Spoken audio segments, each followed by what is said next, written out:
Well, good day.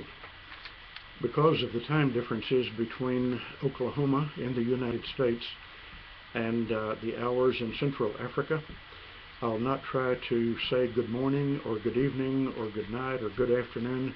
I'll just simply say good day, and that will always be appropriate. I'm Don Hull and have the privilege of facilitating the course on business ethics in which you are involved. Each week, before each week begins, and of course those weeks will run from Tuesday to Tuesday, I will be giving you a heads up of what to expect for the forthcoming week. This will be somewhat repetitious because if you look at each of your weekly folders, you're going to be getting essentially the same information. But in the interest of your not missing deadlines and being able to turn in your work in a timely fashion and thereby avoid any penalty for late work, we'll do this service for you. Week 1, you need to be sure and read chapters 1 and 2 in our Good Text by Boatwright on business ethics. So be sure and read those 2 chapters thoroughly. Those chapters will be included in the quiz that you will have during week 2. So be on your toes as you read that. The main thing you're going to need to look at this first week is your individual study, and we'll say a word about that in a moment. Also notice that you do have a journaling assignment. I have an article entitled Rethinking Trust, which I've asked you to journal with.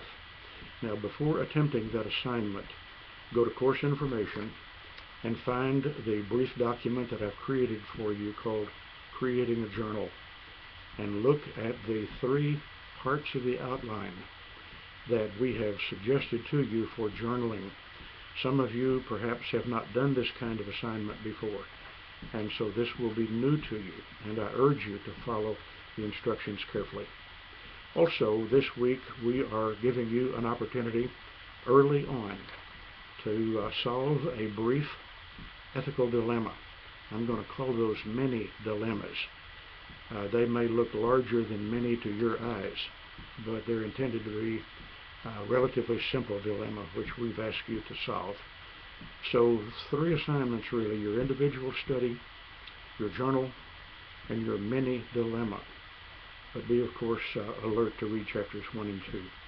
Now, on your individual study, it's important that you turn in a proposal at the end of week 1, no later than the end of week 1.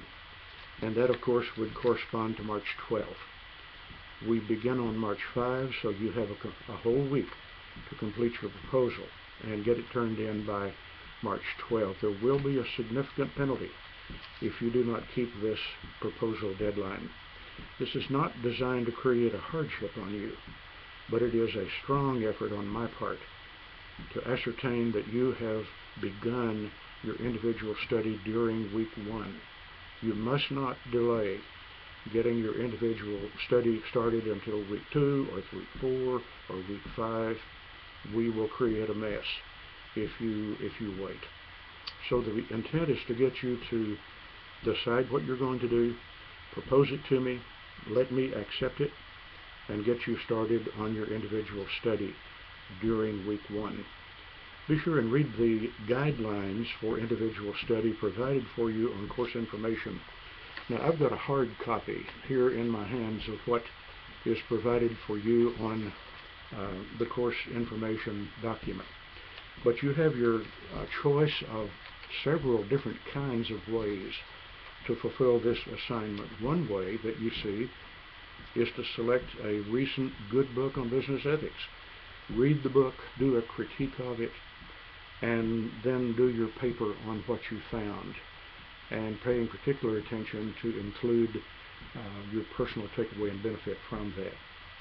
I don't know what is available to you in Rwanda. Here in Oklahoma, we have organizations like the consortium, the OK Ethics Consortium, which meets once a month, has a great speaker, and I allow my on-ground students here in the United States to attend a good meeting whose purpose is to deal with business ethics.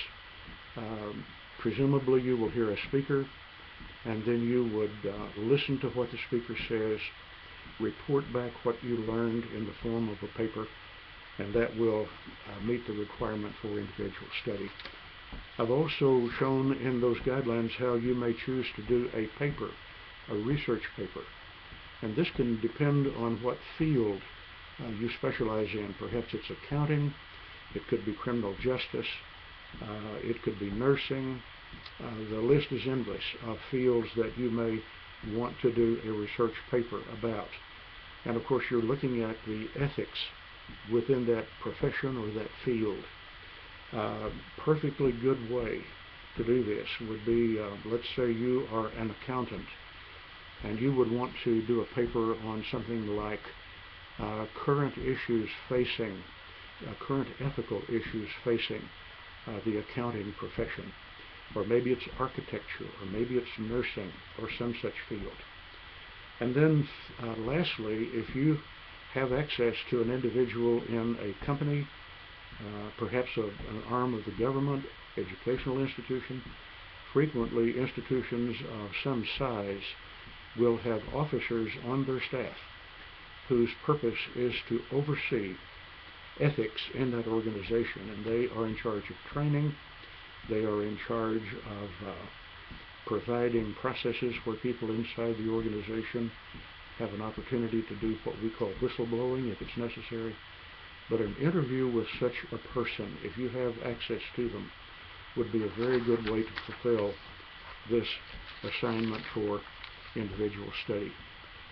Now, I'm going to honor your proposal as much as I possibly can. If it is consistent with the field of business ethics and the purposes of this course, then I'm going to look for ways to approve what you want to do for individual study. This is your study. It's individual study. And so I want to primarily support you. The one thing that I will be watching for is to make sure that you have not attempted more than you can do. The tendency is for students to try to do too much in about 4 to 5 useful weeks. And so if you have chosen a topic or a project whose scope is too large, then I may come back to you quickly with an email and say, the idea is good, but we're going to have to find a way to scale it down to where you can accomplish it in 5 weeks.